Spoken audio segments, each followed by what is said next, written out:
오늘도 주의 평강이 여러분의 삶 속에 충만히 임하기를 축복합니다. 우리가 다윗하면 떠오르는 많은 사건들이 있을 수 있습니다. 그런데 그 다윗하면 떠오르는 대표적인 그 사건이 바로 오늘 본문에 등장하는 사건입니다. 이 사건은 다윗이 하나님의 영에 크게 감동받아 나아가는 그 모습을 단편적으로 보여주는 그런 사건입니다. 이 사건은 다윗의 일생에 뿐만 아니라 이스라엘에게 있어서 매우 중요한 사건입니다. 사실 이 사건으로 인해서 다윗의 이름이 온 이스라엘에게 알려지는 그런 놀라운 사건입니다. 그래서 다윗이 굉장히 영광스럽게 기억 남는 그런 사건입니다.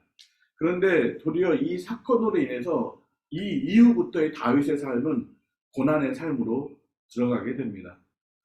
다윗이 왕이 될 때까지 그 긴 시간 동안에 이 사건 때문에 다윗이 계속 도망자의 삶, 생명이 위태롭게 되는 그런 고통의 시간들을 가지게 되는 아이러니한 그런 사건이 바로 오늘에 등장하는 사건입니다. 백성들에게는 칭송을 받습니다. 그리고 백성들한테는 정말 영웅 같은 대접을 받습니다. 그러나 칭찬하고 격려해야 될 그 사울 왕에는 어떠합니까? 사울 왕이 잡아서 죽이려고 하는 그런 일들이 바로 이 사건의 기점으로 일어나는 것입니다. 이스라엘에게 참혹한 패배를 당했던 기억이 있었던 그 블레셋, 이들이 더욱 강한 군사로 모이기 시작했습니다. 그리고 흔히 말하는 복수, 안갚음, 그걸 해야 한다는 그런 마음 때문에 오늘 17장 1절에 그들이 이스라엘을 다시 공격하는 그런 모습을 보게 됩니다. 이번에는 예전과 다른 전략을 씁니다. 예전에는 많은 군사를 보여줘서 확 나가면 싸워서 이기면 되겠다라는 그런 전략이었지만 이번에는 전혀 다른 전략을 가지고 이 싸움에 임하는 모습을 보게 됩니다. 싸움을 하다 보면 사기, 그 군대의 사기를 꺾는 것, 그 사기를 떨어뜨리는 것, 그것이 가장 큰 전략 중에 하나입니다. 아무리 많은 싸움이 있다 할지라도 그 사기를 떨어뜨리는 것. 요즘 정말 우크라이나와 러시아의 그 전투를 보게 되면, 그 전쟁을 보게 되면 참 참혹함이 많이 있어요. 그런데 이 우크라이나가 자꾸 이제 모스크바까지 공격을 하는, 아무런 득이 없는 것처럼 보이지만 결국 그걸 통해서 전장에 있는 러시아 군사들을 사기를 떨어뜨리려고 하는 그런 전략을 쓰고 있다라고 평론가들은 이렇게 보고하고 있습니다. 마찬가지로 이 블레셋 군단들도 이스라엘 군의 그 사기를 떨어뜨리려고 합니다. 이스라엘 군대도 예전처럼 모이는 숫자가 적은 게 아니라 이제 어느 정도 강한 군사력을 보유하고 있음을 보게 됩니다. 왜냐하면 이 골짜기, 두 골짜기, 한쪽은 블레셋, 한쪽은 이스라엘 군사가 이제 마주대하고 있는 정도로 이제 군사력이 그렇게 막 한쪽으로 밀리는, 일방적으로 밀리는 그런 모습이 아니었습니다. 그래서 이 블레셋 군사들은 하나의 전략을 했는데 시각적으로 또 실제적으로 그들의 눈에 뭔가를 보여줌으로 그들을 두렵게 만드는, 그들을 정말 사기를 떨어뜨리는 그런 일들을 시작했습니다. 그것은 무엇입니까? 블레셋 중에 가장 뛰어난 용사를 앞에 세운 것입니다. 4절에 보면 이런 표현이 있습니다. 싸움을 돕는 자가 왔는데, 싸움을 돕는다, 싸움을 이끌어 갈 수 있는 사람.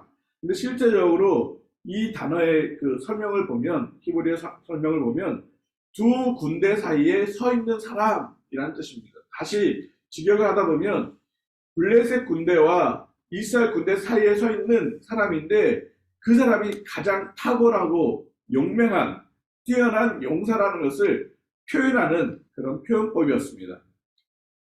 그 사람이 누구입니까? 바로 골리앗입니다. 이 두 사람 사이에 서 있는 이 사람, 영어 성경을 보면 이 표현을 뭐라고 표현하고 있냐면 챔피언이라는 단어를 가지고 싸움을 돕는 사람이라고 표현하고 있습니다. 챔피언 하면 무엇을 의미합니까?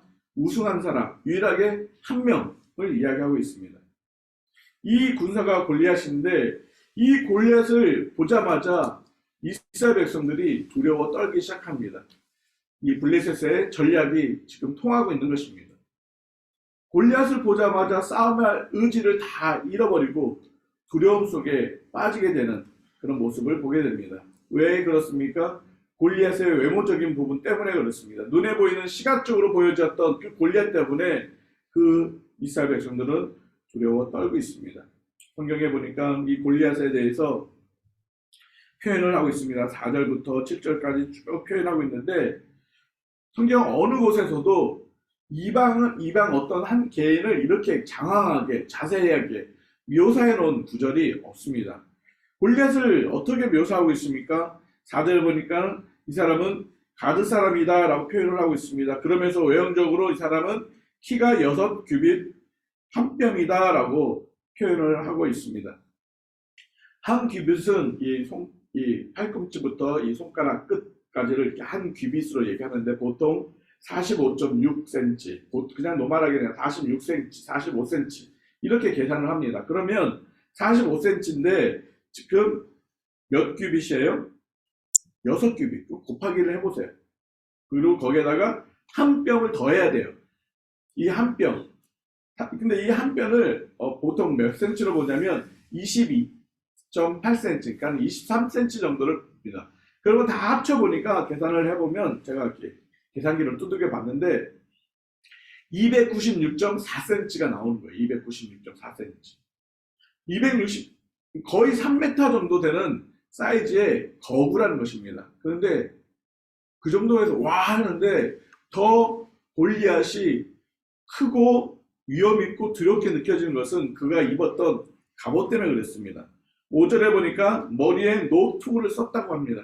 키도 큰데 거기에다 노트구를 하나 더 써버렸으니 키는 더 커 보이겠죠. 그리고 몸에는 비닐 갑옷을 입었고 그 갑옷의 무게가 어떤 몇 세겔이라고요? 5,000세겔이에요. 5,000세겔. 아까 제가 말씀을 드렸는데 이 큰 옷을 입었던 이 골리앗에게 그냥 우리가 삐쩍 마른 사람이면 에이 볼품이 없어 이렇게 표현할 수가 있어요. 그런데 키도 큰데 몸집이 대단해요. 그것을 어떻게 할 수 있냐? 5,000세겔 되는 그 갑옷을 입은 것이에요. 1세겔이 11.45g으로 표시를 하고 있는데 그러면 5,000세겔을 곱하면 57kg이에요. 57kg, 우리 사람 몸무게 하나 되는 그 57kg이 되는 옷을 입었다라는 거예요. 근데 그 옷만 입는 게 아닙니다. 뭘 또 발에 찼냐면 녹각반을 발에 찼다는 것입니다. 노스로 만들었어요. 다 쇠를 펴서 만들었다는 것입니다. 그리고 어깨에는 무엇을 메었어요? 노 단창을 메었어요. 창을 또 메었는데 노스로 만들었어요. 그런데 그 7절에 그 창자루는 배틀자 같고 창날은 철 600세겔이에요. 그러니까 창이 긴데 그걸 어깨에다 메었는데 이 앞에 사람을 공격해서 죽이는 이 쇠 부분만 몇 세겔이라고요? 600세겔이에요. 600세겔. 아까 1세겔이 몇이라고 그랬어요? 11.45g이에요. 그러면 600세겔이면 곱하기를 했더니 어느 정도 나올까요? 한 7kg 정도 되는 거예요. 7kg 정도 되는 창을, 근데 창날만 7kg니까 창날 그 몸집하고 하면 적어도 10kg 이상은 되겠죠. 노트구를 큰 걸 썼습니다. 그리고 47kg나 되는 57kg나 되는 갑옷을 입었습니다. 또 적어도 10kg나 되는 또 창을 들었습니다. 또 녹각반을 또 찼습니다. 그 무게만 해도 좋기 70kg, 80kg가 나는 그것을 몸에 지었다는 것입니다. 군인들이 행군하는 것이 제일 힘들어합니다. 근데 그 행군을 할 때 군장을 메고 총을 들고, 저도 이렇게 행군을 하다가 너무 힘들어갖고 주저앉으려고 했어요. 도저히 못 걷겠더라고요. 너무 무겁고 총도 무겁고. 그래서 나 못 가겠어요. 그랬더니 군대 이제 상관이 그러면 너 이걸 벗으라고 군장을 벗었어요. 그래서 군장을 차에다 싣고 이제 걸어가는데 총을 매는 거죠. 총. 근데 이 총도 너무 무거운 거예요. 근데 이것까지 내놓기는 자존심도 상하고 그 총 하나 들고 이제 행군 거의 이제 40km 행군을 했는데 죽는 줄 알았습니다. 그런데 이 골리앗이 그거를 다 뒤집어쓰고 전장에 나가고 있습니다. 여러분 키가 3m에다가 그걸 다 지를 수 있다면 그 등체는 가히 진짜 우리가 흔히 말하는 거인, 올리비아 여행기에 나오는 그런 거인과 같은 그런 모습이었을 것입니다. 그러니 당연히 이스라엘 백성들이 그 눈에 보이는 그것을 보고 그 위압감에 그냥 두려움 속에 빠질 수밖에 없었던 것입니다. 심지어 이스라엘 백성들 리드했던 사울 왕조차도 전쟁에 나가려고 하는 모습이 보여지지 않습니다. 그런데 왜 하나님께서는 이렇게 골리앗에 대해서 자세하게 묘사를 했을까요? 거기에는 이유가 있습니다. 이 골리앗과 대조되는 한 사람이 등장합니다. 그 사람이 누구일까요? 오늘의 주인공 바로 다윗입니다. 근데 다윗은 어떠합니까? 다윗은 오늘 성경에 보니까 아버지가 지금 형들을 문안하라고 보냅니다. 그리고 사울도 이 다윗을 향해서 소년이라는 표현을 사용하고 있습니다. 다윗은 아직 전쟁에 나갈 만큼의 나이는 되어 있지 않다라는 것입니다. 어린 다윗이었어요. 근데 그 다윗이 형들의 안부를 묻기 위해서 전장터에 음식을 가지고 아버지의 명령에 따라서 가게 됩니다. 그리고 상대적으로 이 전장 앞에 사울 앞에서 내가 저 골리앗과 싸우겠습니다 라고 나갔을 때 사울이 어떻게 합니까? 오늘 성경에 보니까 38절에 사울이 자기 군복을 누구한테 입힙니까? 다윗한테 입힙니다. 근데 다윗한테 입히고 그리고 다윗에게 사울의 노투구를 씌워주고 그의 갑옷을 입히고 그 다음에 칼을 차게 만듭니다. 지금 골리앗과 똑같은 그런 복장을 지금 하고 있는 거예요. 왜요? 똑같이 나와서 싸워야 되니까. 그런데 지금 다윗은 어떻게 하고 있습니까? 그것이 몸에 익숙하지가 않다는 거예요. 익숙하지 않다라는 의미는 이거를 활용할 수가 없다. 이것을 가지고 뭔가 제대로 움직일 수 없다라는 의미입니다. 왜 그랬을까요? 다윗은 한 번도 군복을 입어본 사람이 아니에요. 만약에 예전에 군복을 입어봤다면 그것이 조금 익숙해졌을 거예요. 다윗은 평생 목동으로 양들을 돌보는 일들만 했기 때문에 가벼운 옷을 입고 왜요? 양들을 지키고 사나운 짐승들을 공격하려면 빨리 몸이 움직여야 됩니다. 그러다 보니까 사울의 모든 갑옷과 그 투구와 모든 칼까지도 다 벗어버려야 했습니다. 사람들이 보기에 완벽하게 꾸며놓은 골리앗, 그러나 하나도 꾸며지지 않는 보호막 전혀 없는 다윗과의 싸움. 그런데 설상가상 이 골리앗 앞에는 이 골리앗을 보호해 줄 수 있는 아주 좋은 것이 있습니다. 무엇이냐면 우리 7절 말씀해 볼까요? 후반절에 뭐냐면 방패든 자가 앞서 행하더라. 지금 사실 골리앗이 입었던 투구, 그 갑옷, 그 다음에 놋방, 이것은 골리앗을 완벽하게 보호하고 있습니다. 아무리 칼로 쳐도 그게 두껍기 때문에 상하지 않을 겁니다. 목숨을 잃지 않을 것입니다. 활을 쏴서 맞춰도 그 활이 그 골리앗의 갑옷을 뚫지 못할 것입니다. 그렇게 완벽하게 보호되어 있습니다. 그런데 더 완벽하게 뭐라고 있습니까? 방패 든 자가 앞에 서 있습니다. 이 방패를 가지고 누구를 보호합니까? 골리앗을 보호하는 것입니다. 2중 3중으로 골리앗을 보호하고 있기 때문에 골리앗은 절대로 이 전쟁에서 싸움에서 죽지 않습니다. 근데 반대로 지금 다윗의 모습은 어떠합니까? 다윗을 보호해 줄 수 있는 것은 아무것도 없어요. 그런데 우리가 이 전쟁의 결과를 알 수 있습니다. 누가 이깁니까? 다윗이 이깁니다. 하나님께서는 외형적으로 너희들을 보호해주고 지킬 수 있는 것들이 아무리 많다라고 할지라도 하나님이 함께하지 않으면 그의 인생은 그냥 끝입니다. 돈이 아무리 많고 아무리 좋은 집을 가지고 있고 건강을 가지고 있고 명예와 건세를 갖고 있다 할지라도 하나님이 없으면 그의 인생은 그냥 끝입니다. 그러나 우리를 보호해 줄 수 있는 건강도 없고 돈도 없고 또 어떤 명예도 없고 주변에 나를 지켜줄 많은 사람들이 없다 할지라도 그 사람의 인생에 하나님이 함께 하시면 그의 인생은 하나님의 보호하심 속에 승리를 경험한다는 것입니다. 다윗이 골리앗 앞에 나아갈 때 골리앗이 이렇게 표현합니다. 너가 막대기로 나를 개처럼 생각하고 막대기를 가지고 오느냐.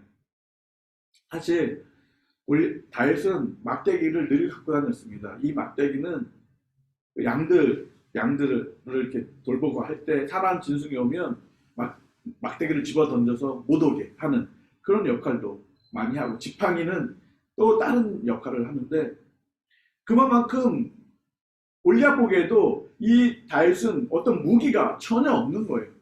그렇기 때문에 뭐라고 골리앗이 말합니까? 44절에 같이 한번 읽어볼까요? 시작. 그 블레셋 사람이 또 다윗에게 이르되 내게로 오라. 내가 내 살을 공중의 새들과 들 짐승들에게 주리라 하지니라. 골리앗이 다윗을 보고 너 오늘 너의 살과 모든 것들을 공중의 새에게 넘겨주겠다라고 했는데, 이 말을 똑같이 누가 합니까? 다윗이 하고 있습니다. 같이 한번 읽어볼까요? 46절 시작. 네, 46절 시작. 오늘 여호와께서 너를 내 손에 넘기시리니 내가 너를 쳐서 내 목을 베고 블레셋 군대의 시체를 오늘 공중의 새와 땅의 들짐승에 주어 온 땅으로 이스라엘에게 하나님이 계신 줄을 알게 하겠고. 똑같은 말을 합니다. 똑같이 장담하죠. 그런데 중요한 포인트가 있습니다. 골리앗은 다윗을 죽임으로 인해서 자기를 드러내려고 했던 거고, 다윗은 골리앗을 죽임으로 인해서 누가 드러나게 하신 거예요? 여호와 하나님을 높였던 것입니다. 우리의 인생 속에서 하나님이 함께 하실 때, 아까 우리 집사님 기도하시면서 우리 감사에 대한 얘기를 하셨는데, 하나님께서 우리의 삶 속에서 베푸신 은혜와 감사하는 내용들이 너무너무 많습니다. 우리는 그걸 가지고 하나님을 영화롭게 하는 삶을 살아야 할 것입니다. 하나님은 우리의 삶 속에 우리가 봤을 때, 주변 사람들이 봤을 때 아무것도 없고 보잘것없는 것처럼 보이지만, 하나님을 내가 중심으로 하나님을 섬기고 의지하고 신뢰하는 믿음으로 달려나아갈 때는 사람들이 생각하지 못한 그 놀라운 일들을 하나님이 행하신 것으로 볼 수가 있는 것입니다. 외형적으로 골리앗을 봄으로 이스라엘 백성들이 다 두려워 떨었습니다. 그들은 그럴 수밖에 없어요. 왜? 너무 무서우니까. 11절 후반절 말씀에 사울과 온 이스라엘 블레셋 사람의 이 말을 듣고 놀라 크게 두려워했다고 했습니다. 놀랐다는 거예요. 이 놀랐다는 표현은 땅이 갈라지고 부서지는 표현을 쓰고 있습니다. 다시 말하면 이스라엘 백성들과 그 사울의 가슴이 부서졌다, 갈라졌다, 너무 두려워서. 그래서 크게 두려워했다고 이야기하고 있습니다. 그냥 잠깐 두려운 것이 아니라 그 두려움에 아예 사로잡혀 있는 것입니다.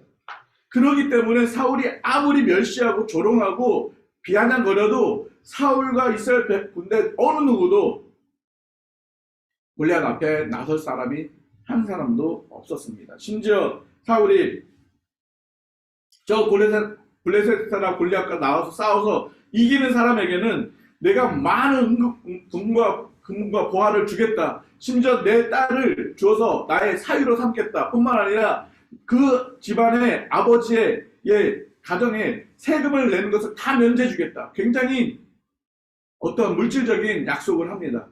그럼에도 불구하고 아무도 나서지 못합니다. 왜요? 승산이 제로이기 때문에 그렇습니다. 그러니까 이스라엘 백성들은 두려워 떨 수밖에 없는 것입니다. 외형적으로 보여지는 그것에 그냥 함몰되어서 그들은 더 이상 뭔가를 해보려고 하는 그런 마음이 없었던 것입니다. 그런데 그와 동일하게 똑같은 모습을 보았던 다윗은 어떠합니까? 다윗은 당당하게 골리앗 앞에 나갈 수 있도록 그렇게 선포하는 모습을 보게 됩니다. 우리가 26절 말씀을 같이 한번 읽어보겠습니다. 시작. 다윗이 곁에 서 있는 사람들에게 말하여 이르되 이 블레셋 사람을 죽여 이스라엘의 치욕을 제거하는 사람에게는 어떠한 대우를 하겠느냐? 이 할례 받지 않는 블레셋 사람이 누구이기에 살아계시는 하나님의 군대를 모욕하겠느냐? 다윗이 왕이 이런 걸 해주기 때문에 내가 나가서 싸워야지. 그래서 싸움에 나갔을까요? 정말 다윗이 이렇게 나가서 싸워서 내가 이기면 내가 정말 이 사람 많은 사람 앞에 높임을 받을 수 있어서 내가 싸움에 나가야겠다. 그랬을까요? 절대로 어떤 재물이 탐나거나 자신의 명예를 위해서 나가지 않았습니다. 딱 하나였습니다. 하나님의 군대가 모욕받는 그거. 하나님의 이름이 모욕되고 있는 그 모습을 보자 다윗은 그 안에 있는 그 분노가 나올 수밖에 없는 것입니다. 그래서 내가 살아계신 하나님의 이름을 모욕하는 저 블레셋 골리앗과 싸우겠다라고 결정을 하는 것입니다. 우리의 삶 속에서도 어느 상황 속에서도 당당하게 믿음의 선포를 해야 할 것입니다.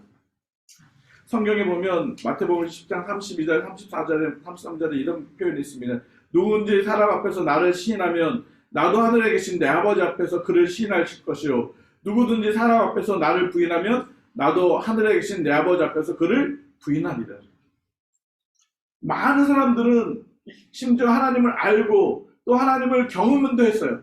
사실 사울은 전쟁에서 하나님을 많이 경험했어요. 처음 왕이 되기 전에 되면서 그 암몬 사람과 나가서 싸웠을 때, 그리고 아말렉과 싸움했을 최근에 아말렉과 싸움했을 때도, 심지어 블레셋과의 전쟁에서도 하나님의 역사하심을 경험했던 사람이에요.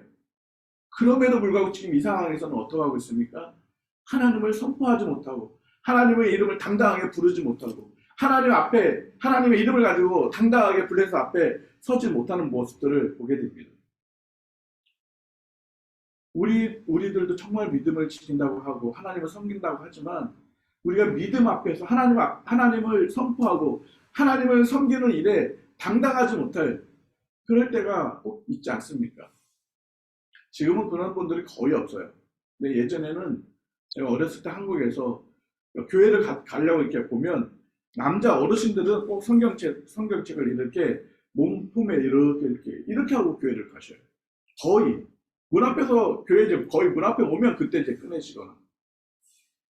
왜 그러는지 저는 처음에 잘 몰랐는데 나중에 보니까 남자들이 성경책을 이렇게 가지고 교회 간다는 모습을 보이면 사람들한테 조금 이런 질타를 받을까봐 창피해서 그런 경우가 아닌가. 여러분이 지금 살고 있는 그 삶의 현장에서 당당하게 내가 하나님의 자녀라는 것을, 내가 하나님을 믿고 있다는 것을 선포하는 그런 믿음이 우리에게 있어야 할 것입니다. 그렇게 될 때 하나님은 다윗이 골리앗의 목을 베서 하나님의 영광을 드러냈던 것처럼 하나님은 여러분의 삶을 통해서 하나님의 영광을 드러나게 하실 것입니다. 우리의 순간순간 우리의 삶 속에 우리가 의지하고 우리가 따르는 것들이 있어요. 결코 우리가 따라야 될 것은 눈에 보이는 어떤 외형적인 부분이 아니라는 것입니다. 다윗이 만약에 외형적인 모습을 봤다면 다윗도 싸움에 나가지 못했을 것입니다. 심지어 형들 엘리압 형이 다윗을 향해서 막 질타를 합니다. 28절 후반절에 보니까 나는 내가 내 교만과 내 마음의 완악함을 아노니 내가 전쟁을 구경하러 왔다라고 다윗을 신랄하게 비판합니다. 형이 왜 이렇게 다윗을 신랄하게 비판했을까요? 형 마음에는 다윗이 싫었습니다. 왜 싫었을까요? 이미 그 기름 부음을 받았던 그 사건도 엘리압은 다 알고 있었습니다. 그 자리에서 기름 부은 것을 보았기 때문에. 그래서 이 엘리압 마음에는 다윗에 대한 다른 마음들이 있었던 것입니다. 그럼에도 불구하고 다윗은 하나님의 이름이 모욕되는 그 현장 앞에서 그의 믿음을 저버리거나 타협하거나 들어 물러설 수가 없었던 것입니다. 다윗과 골리앗의 싸움에서 우리는 하나님의 일하심들을 우리는 보게 되었습니다. 비록 외형적으로 부족하고 가진 것 것이 없는 것처럼 연약한 것처럼 보이지만 하나님을 신뢰했던 그 다윗이 하나님이 어떻게 일하시는 것을 우리의 삶 속에서도 여전히 동일하게 보여주고 있는 모델입니다. 우리의 삶 속에서도 수많은 어려움과 힘듦이 올 수 있습니다. 그때마다 우린 그런 어려운 문제들, 그런 어떤 두려움들에 갇혀 있는 것이 아니라, 또한 그런 것들을 해결해 줄 무엇인가를 찾는 것이 아니라 늘 우리와 함께 하시고 우리를 이끄시고 도우시는 여호와 하나님을 찾고 그 여호와 하나님 앞에 나아가는 삶, 그 하나님을 신뢰하고 믿음으로 나아가는 삶, 그것을 하나님은 우리에게 오늘 말씀하고 있는 것입니다. 그렇게 되면 당당하게 믿음으로 달려나가면 하나님께서 다윗에게 주신 놀라운 승리를 경험하게 될 것입니다. 다윗이 싸움에서 이겼습니다. 그제서야 사울과 이스라엘 백성들이 일어나서 블레셋 군대를 치기 시작했습니다. 사울은 골리앗을 이긴 다윗이 누구인지 아브넬에게 묻습니다. 저 다윗이 누구냐? 저 다윗의 그 아버지가 누구냐? 사실 이미 사울은 다윗을 잘 알고 있습니다. 왜냐하면 이새에게 보내어서 다윗을 나한테 보내라까지 그렇게 명령했던 사람이 바로 사울이었기 때문에 다윗이 누구인지, 다윗의 아버지가 누구인지 이미 다 알고 있습니다. 근데 왜 하나님은 굳이 이 이야기들을 성경에 기록하고 있을까요? 바로 사울은 가문이 좋고, 왜요? 기스는 그 당시에 그 사울이 잘하고 있을 그 당시에 그 지역에서 영향력을 주는 가문이었습니다. 그러나 이새의 가문은 어떻습니까? 그냥 베들레헴의 작은 그런 가문, 보잘것없는 가문이었습니다. 그런데 이것을 기록함으로 인해서 아무리 탁월한 가문의 소유자, 아무리 능력이 많은 왕이라 할지라도 보잘것없는 가문에 있는 그 다윗이 하나님을 신뢰할 때 승리한 것처럼 아무리 갖고 멋있어도 하나님을 신뢰하지 않으면 아무 소용이 없다는 것을 다시 한번 하나님은 강조하기를 원하셨습니다. 비록 지금 여러분의 삶 속에 보잘것없는 것처럼 보이고 연약한 것처럼 보이고 때로는 어떤 힘들고 어려운 것들이 여러분을 사로잡을 수 있습니다. 그럴 때 두려워하지 마십시오.